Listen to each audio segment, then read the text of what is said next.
예, 여러분 반갑습니다. 어반입니다. 최근 이야기는 아니고 좀 철지난 얘기, 굉장히 한 2, 3년 지난 얘기인데, 한 3년쯤 됐을란가? 그때 뉴스가 좀 약간 이게 난리가 난 적이 있었어요. 그렇게 큰 난리까지는 아니었는데, 이 이유가 뭐였냐면, 서울대 사범대를 졸업한 학생이 구급공무원 시험을 응시해가지고, 합격을 해가지고, 이제 그 임관까지 했거든요. 임관이라고 해야 되나, 공무원은? 뭐 여튼간에, 그 당시에도 이게 굉장히 좀 나름 센세이셔널 뉴스였고 또 이 이야기가 이제 서울대 커뮤니티 스노라이프라고 해서 거기서도 이제 굉장히 이제 뜨거운 감자처럼 이제 찬반 토론이 벌어진 적이 있었는데 사실 뭐 찬반이라고까지 뭐가 있어 자기가 뭐 구국공무원 하겠는데 다만 여기에 나왔던 그 주요 맥락은 뭐냐면 그냥 그런 거예요. 제가 어렸을 때 저희 큰아버지를 보면 어떤 생각이 들었냐면 큰아버지가 똑같이 서울대 사범대를 나오셨거든요. 근데 큰아버지가 선생님을 하고 이제 교사를 이렇게 졸업 이제 퇴직을 하셨어요. 교장까지 올라간 다음에. 근데 그 어린 시절에 내가 봤을 때 서울대를 나오셔갖고 선생을 하고 있는 큰아버지가 뭔가 굉장히 아깝게 느껴졌거든, 사실. 그만큼 서울대는 그런 존재니까.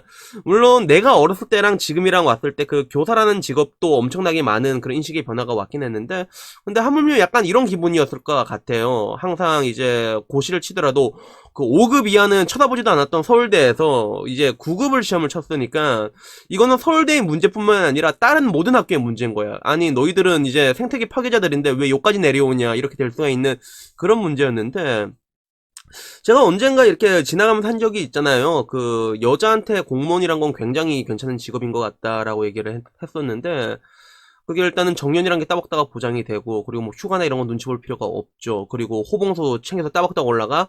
그리고 무엇보다 업무 강도가 강하지도 않단 말이야. 다만 문제란 게 이게 돈이란 게 액수가 그렇게 크지가 않아서 남자가 하면 좀 문제가 될 수가 있는데 근데 여자로 해서 뭔가 서포터하고 이렇게 주부로서도 이렇게 하면서 하기 굉장히 괜찮은 직업이란 말이야. 실제로 그 구급공무원 시험 합격하신 분들은 보니까 전부 다 이 결혼을 하고 전업주부 하다가 이 태클을 탄 그런 경우더라고. 다 그런지 모르겠다. 한 명은 그랬고 한 명은 잘 모르겠는데 여튼간에 결론적으로 그 두 사람은 제가 본 그 두 사람은 자기 인생이 좀 만족을 하고 있어요. 자기가 비록 서울대를 나왔지만 그래도 뭔가 이제 구급공무원 합격해갖고 좀 약간 헐렁헐렁하면서 뭐 애도 보면서 이 학교 다니 그렇게 일을 한 그런 뭐랄까 우리 요즘식대로 말하면 저녁에 있는 삶이라고 하죠. 그래서 거기에 나름 자기는 굉장히 만족감을 느끼고 있었으니까 거기에 대해서 우리가 왈가불가할 필요는 없는 거죠. 그럼에도 불구하고 서울대에서 왜 이런 것들이 크게 얘기가 번졌냐면 서울대의 가오를 떨어뜨리는 행위 아니냐 약간 이런 맥락에서 했는데 어쨌간에 둘 다 뭐 나름대로 이제 뭐 각자의 입장이란 게 있으니까 충분히 그럴 수 있겠다 생각은 들지만 저는 여기서 좀 그 이후에 어떤 생각이 들었냐면 이 구급 공무원이라는 게 어떻게 보면 요즘 들어가지고 엄청나게 열풍을 일으켰잖아요. 정년도 보장이 안 되고 어떻게 될지 모르는데 소위 말하는 철밥그릇이라는 거 굶어 죽지는 않겠다. 그 엄청난 그 철밥그릇의 인기가 많아지면서 굉장히 많은 사람들이 도전을 했는데 반대로 서울대 구급을 칠 때 동일한 연대 고등학생이 또 구급 공무원 시험에 합격을 했었거든.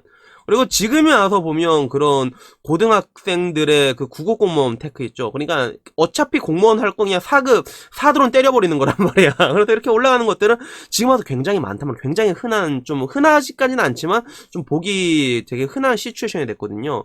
그리고 이게 점점 확대가 돼가지고 요새는 그런 지역인재 전형이라고 또 생겼더라고요. 그게 뭐냐면 학교장 추천으로 인해 가지고 뭐 여러 가지 조건들이 있어. 뭐 학급 성차가 아마 30% 이내 들고 그리고 그 조건을 가진 애들 중에서 일단 뭐 공무원 같은 걸 이제 인턴 같은 걸로 이렇게 보낸다 하더라고 6개월인가. 그래서 그거 다녀오고 나면 시험을 칠 수가 있는데 이 전형으로 들어가면 경쟁률이 굉장히 낮은 거야. 경쟁률이 거의 뭐 지금 많이 떨어져서 5대1까지 떨어졌는데 문제는 이 지역인재 전형을 계속 확대할 나갈 예정이거든요. 그래서 경쟁률은 더더욱 떨어질 그럴 예정인 것 같아요.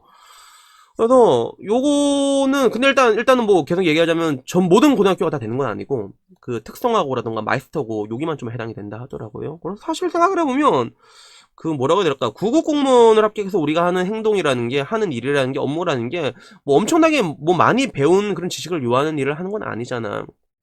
마찬가지로 옛날에 같은 경우도 지금도 은행원들 전부 다 대졸자들 하는데 옛날에는 상고에서 이제 공부 잘하는 사람들이 막 하고 했었다는 거 했었잖아요. 그게 그래서 그때 상고에서 공부 잘했던 사람이 지금 실세란 말이야. 지금 뭐 은행권 막 거의 뭐 이제 지점장 클래스 보면 실세거든요. 그 사람들이. 그래서 결론적으로 지금 와서 보면 내가 느끼는 게 대한민국의 뭔가 학력이라던가 이런 것들을 사회적으로 굉장히 어떻게 보면 그땐 당연하다 생각했는데 엄청나게 많은 비용을 낭비하게 한 게 아닌가 결론적으로. 그러니까 국어 공무원을 일하는데 뭐 굳이 대학교를 나올 필요는 없는 건데 지금 와서는 모든 사람들이 개나 소나 말이나 전부 다 대학교를 나오고 있으니까 여기 굉장히 많은 비용이 소비된 게 아닌가라는 생각이 들고, 그리고 옛날과 달리 지금 현재는 뭔가 대학이나 학력 같은 것들이 뭐 미래를 보장해 주지도 않잖아 사실.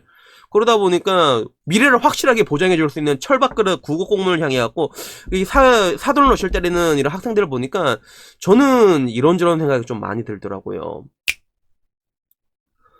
네, 광고 보신다고 고생하셨습니다. 감사합니다. 박수 쳐드리겠습니다. 짝짝짝. 여튼 계속 이야기를 하자면 저는 그 친구들을 보면서 어떤 생각이 들었냐면, 야 쟤네들은 학교 참 재밌게 다니겠다라는 생각이 문득 들더라고요. 그래서 우리 때는 방금 말한 것처럼 뭔가 대학교를 안 가면 그 사람 대접을 온전히 못 받는다라는 그런 생각이 사회적으로 굉장히 강했어. 지금은 그게 많이 옅어졌는데 그땐 더 강했던 그런 시즌이라 가지고 그런 게 강했는데, 어떻게 당연히 대학이란 걸 가야 된다고 생각했지만 그게 동기부여가 그렇게 강하게 되지는 않단 말이야. 물론 뭐 이게 서울대, 연대, 고대 이렇게 좋은 대학을 가게 되면 이런 것들이 진짜 미래를 보장해 준다는 확신이 있었지. 그런 좋은 대학을 들어가면 하다못해 그 정도 아니라도 뭐 인서울에 좀 상위권 들어가면 그런 것들이 보장이 된다는 느낌이 있었고, 어느 정도 보장이 됐지만서도 그런 것들이 먼 미래의 일처럼 느껴지는 거예요. 당장 대학교 들어간다고 해도 군대를 다녀와야 되고, 그 다음에 또 이제 학교를 다녀야 되고, 그 다음에 졸업을 해야 되고, 또 자소서를 겁나 써야 되고, 이런 게 먼 미래처럼 느껴진 그런 부분들이 있었는데, 뭔가 고등학교 딱 들어가자마자 아 내 인생의 고를, 확실한 고를 구급 공무원 시험으로 딱 폭설 딱 잡은 애들은 얼마나 재밌을 거야 학교 생활이. 왜? 그 꼴이란 게 뻔히 보이잖아. 난 이걸 통과하면 된다. 이거 통과하면 일단은 밥 벌고 사는 문제가 없는 거야. 그 구급 인생으로 인생을 마감해도 뭐 나쁘지는 않지만서도 그걸 돈 모으면서 뭐 다른 걸 할 수도 있단 말이야. 그래서 공무원 같은 거 이런 거 하시면서 돈 같은 거 모아가지고 딱 알게 모르게 다른 명의 빌려갖고 사업 같은 거 하시는 분들이 제법 있거든요. 그런 생각이 들면 얘들은 얼마나 학교 다니는 게 재밌을까. 학교 다니면서도 공부 열심히 할 거 아니야. 학교 공부 말고 구급 공무원 시험 공부 열심히 할 거 아니야. 열심히 하다가 1학년 때는 그냥 간만 보는 거고 어차피 시험 응시가 18부터 가능하니까 2학년 때부터 빡치고 떨어지면 에이 3학년은 붙자 동기부여 되고, 그리고 또 이제 3학년 떨어지더라도 그래도 어차피 고등학생 졸업한 거란 말이야 그게. 그래서 제 친구 같은 경우는 경찰 공무원 시험을 3년 준비한 친구가 있거든요. 3년 준비하고 안 됐는데, 근데 만약에 그렇게 3년을 고등학교 때부터 준비를 하고 또 3년을 이게 국어공무원을 준비한다 가정을 했을 때 그 웬만하면 떨어지기가 쉽지가 않거든. 진짜 머리가 진짜 안 좋다, 진짜 시험 문제가 안 좋다, 이거 아니고는 6년 준비해서 떨어지기가 쉽지가 않거든요. 그러니까 그런 것들을 보면 또 인생이 또 얼마나 빨라. 만약에 예를 들어서 막 19살에 합격을 했다 가정을 해봐. 와 그러면 얼마나 좋아.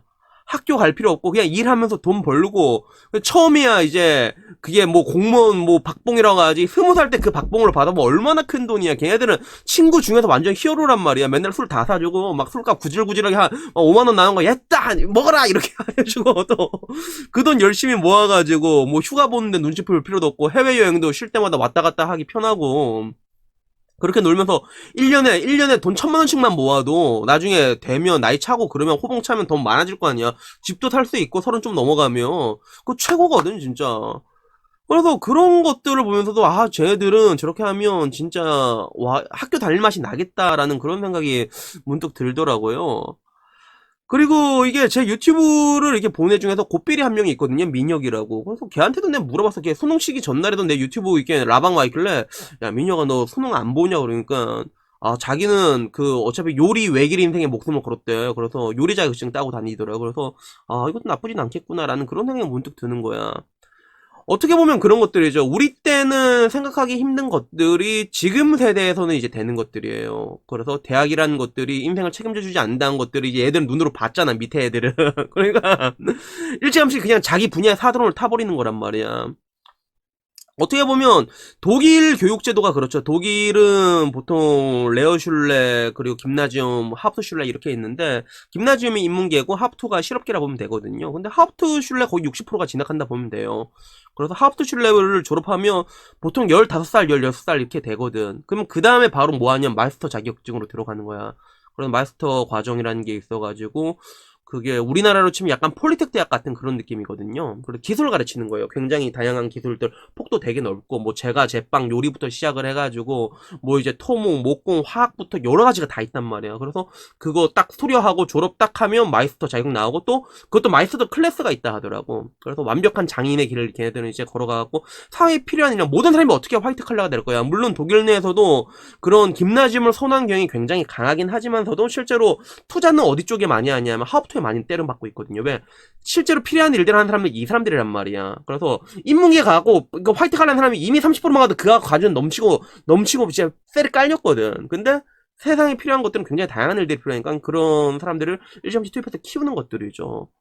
따지고 보면 대한민국도 옛날에는 약간 우리 윗세대 때는 그런 식으로 이제 상고 졸업하고 일하고 공고 졸업하고 일하고 농고 졸업하고 일하고 이런 것들이 됐었는데 그게 그 사람들이 이제 부모가 돼가지고 서러운 거야.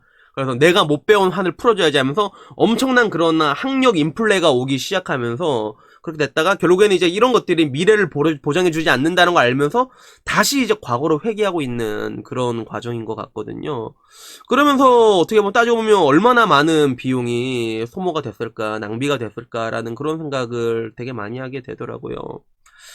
그 옛날에 조선 때 시대 보면 그 성리학이 이제 병신 같은 항목이다 이제 조가라 이러면서 나온 게 실학이잖아. 그래서 그 실학자 중에서 박지원 씨라고 교과서 들어봤을 거야. 열할기 쓴 사람인데 그 열할기에 나온 대목 중에 이런 대목이 있어요. 쇳덩구리는 쇳덩을 열심히 굴리면서 용의 여유주를 부러워하지 않고 용은 자기가 여유주를 가지고 있는데 쇳덩을 비웃지 않는다라는 것들이 적혀 있거든요. 세상이 뭔가 조금 상식대로 흘러간다면 앞으로 이런 세상이 오지 않을까라고 생각하는데 앞으로 이런 세상이 정확히 올리면 굉장히 많은 시간이 필요할 것 같아요. 근데 아무쪼록 저는 이런 뭔가 좀 새똥구리 이거 갑자기 새똥구리하고 여의주 얘기하니까 갑자기 또 조국 생각나는데 여튼간에 여튼간에 대한민국에 있는 그런 것들이 산업공상 같은 것들이 있잖아요. 대한민국에서 그런 것들이 워낙에 심하니까 이런 것들도 이제 조금씩 옅어지고 좀 나아지지 않을까. 그래서 제가 일전에 말한 것처럼 이미 대한민국에 흑사병이 오고 있는데 이게 다 좆되고 나면 나아질 거라고 제가 말한 적이 있잖아요. 그래서 지금 그런 과정이라고 보고 있거든요. 그래서 앞으로 이걸 보는 애들 중에서 혹시라도 뭐 이제 진짜 어린 친구들이 있잖아요. 그래서 뭐 이제 초딩, 중딩 있으면 걔네들이 컸을 때는 조금 더 나아지지 않을까 한번 생각을 해봅니다. 여튼간에 오늘 영상은 여기까지입니다. 영상이 마음에 드셨으면 좋겠고요. 다음에는 조금 더 좋은 영상으로 찾아뵙도록 하겠습니다. 이상입니다. 감사합니다.